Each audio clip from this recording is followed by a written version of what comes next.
আসসালামু আলাইকুম। কেমন আছেন সবাই? আমরা তো আল্লাহর অশেষ রহমতে খুব ভালো আছি। রান্না করতে দাও। রান্না করবা? হ্যাঁ। পেঁপে দিয়ে মুরগির মাংস রান্না করব। হ্যাঁ, পেঁপের মাংস দিয়ে রান্না করব। মুরগির মাংস পরিষ্কার করে ধুয়ে এই যে রেখে দিয়েছি। কষাবো ভালো করে। জি বাবা। আবার গরম লাগতেছে।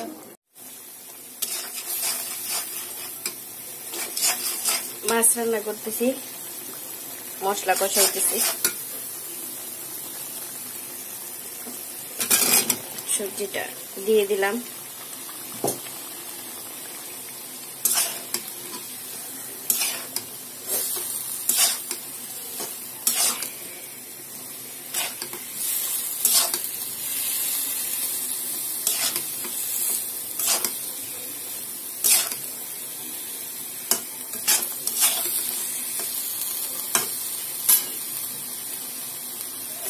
ঠিক আছে, হইতে থাক তাহলে।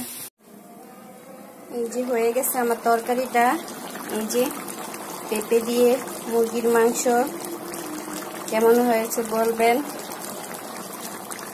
আর আমার ভিডিওটি যদি ভালো লাগে তাহলে লাইক, কমেন্ট, শেয়ার করবেন আর অবশ্যই সাবস্ক্রাইব করবেন। আজান দিতেছে। আজকের মতো এই পর্যন্তই। আল্লাহ হাফেজ। Meow. Không có lẻn na gì nè, về đây coi sự